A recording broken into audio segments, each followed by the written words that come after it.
Bienvenue à tous dans le Focus. Nous partons aujourd'hui au Laos sur un chantier très controversé, celui du barrage de Xayaburi. La construction a démarré il y a 3 mois alors que le Vietnam et le Cambodge n'avaient pas donné leur accord aux autorités laotiennes. Et pour cause, les conséquences écologiques et économiques restent largement inconnues. 60 millions de personnes vivent au bord du Mékong. Le fleuve, long de 4800 km, est une source précieuse de revenus pour les pêcheurs et les agriculteurs. Le barrage de la discorde, c'est un reportage de Cyril Payen et Pierre Véraud. Au Laos, contre la pauvreté et l'isolement, on se prend à rêver de développement, de construction en tout genre, comme ce pont gigantesque au milieu de nulle part. Mais la vraie ambition des autorités de cette nation communiste, c'est l'or bleu. Devenir la pile électrique de l'Asie du Sud-Est. Nous sommes sur le Mékong et voici le chantier du méga barrage de Xayaburi, le tout premier sur le grand fleuve qui naît très loin en amont au Tibet pour se jeter en mer de Chine. Une source de vie pour des dizaines de millions de gens. Cela va faire près de 2 ans qu'on les voit travailler ici. Il y a beaucoup de monde maintenant. Et je ne sais pas ce qu'il va se passer pour nous.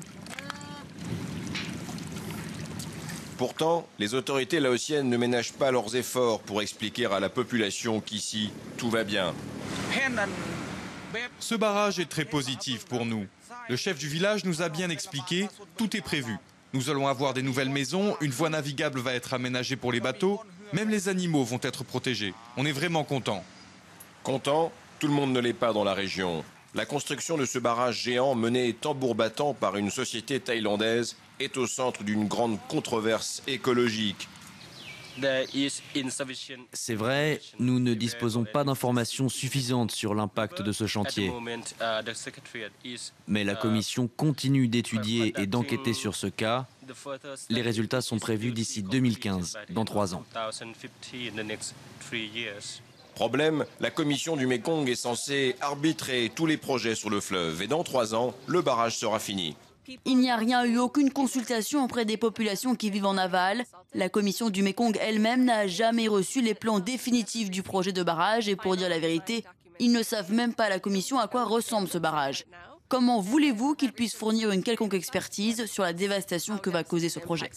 Fait rarissime, l'affaire suscite une vive réaction dans l'opinion. Problème de sédimentation, de pêche, des millions de gens en aval vont être touchés.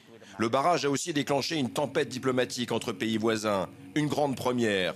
Le Vietnam et le Cambodge, directement concernés, ont opposé un veto au projet, que le Laos n'a pas respecté. On était d'accord tous ensemble pour attendre écouter les avis des experts étrangers.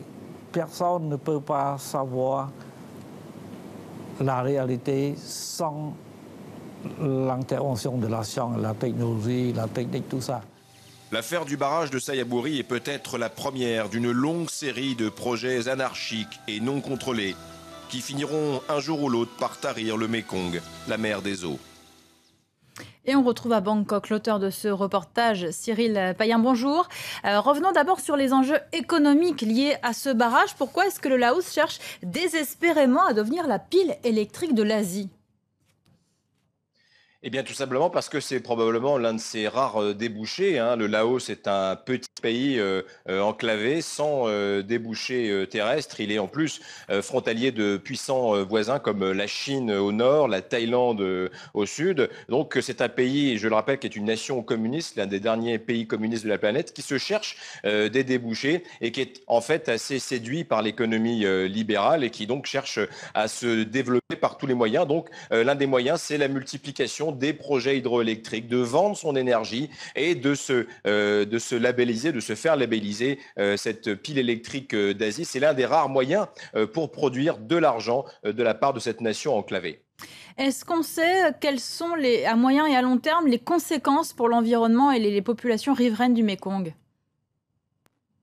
Eh bien non, c'est bien ça, c'est bien là où le bas blesse dans ce projet. Je le rappelle, le premier méga barrage sur le Mékong. Mais il y a une quantité déjà d'autres barrages sur des affluents du Mékong, notamment au Laos, dans le nord de la Birmanie aussi. Et il y a une grande inconnue écologique. C'est pour ça qu'un bon nombre on l'a vu dans le reportage, bon nombre d'experts d'organisations de défense de l'environnement sont extrêmement alarmés et même alarmistes, certainement à dessein, parce qu'on ne sait pas où on va avec ces énormes retenues d'eau. On sait que cela va générer énormément d'énergie, énormément d'argent, ça c'est certain, notamment pour les sociétés qui construisent ces barrages. En l'occurrence, là, il s'agit d'une société thaïlandaise, mais on ne sait pas réellement quelles vont être les conséquences sur la sédimentation. On va déplacer des millions de mètres cubes d'eau, les conséquences pour le poisson, qui est une source de vie, vous l'avez dit, pour des dizaines de millions de pays riverains. Et puis, on ne sait pas à terme quelle va être donc la conséquence finale sur le flux du Mékong, qui va être par endroits considérablement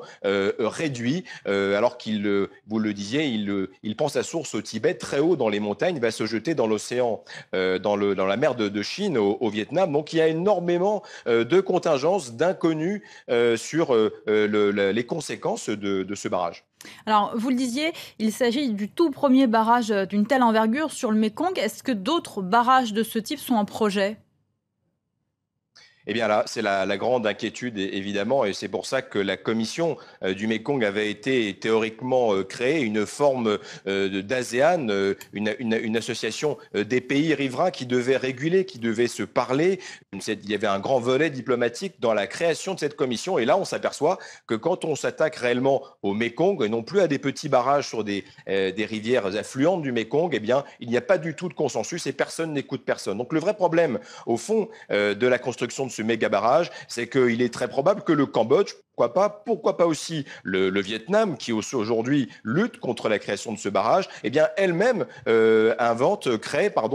soutiennent des projets de barrages dans leur propre pays, peut-être par dizaines sur le Mékong. Et là, il y aura évidemment un développement totalement anarchique du Mékong, et on pourra arriver à terme, c'est ce que craignent beaucoup d'experts, vers la situation catastrophique et un tarissement du Mékong. C'est un scénario cauchemardesque pour l'instant, mais c'est vrai que ce premier test est un test important, et s'il n'y a pas un redressement diplomatique, politique aujourd'hui, eh bien on va vraiment à la catastrophe sur le Mékong. Merci beaucoup Cyril pour cet éclairage et pour votre reportage réalisé avec Pierre Véraud. Merci à tous d'avoir suivi ce focus.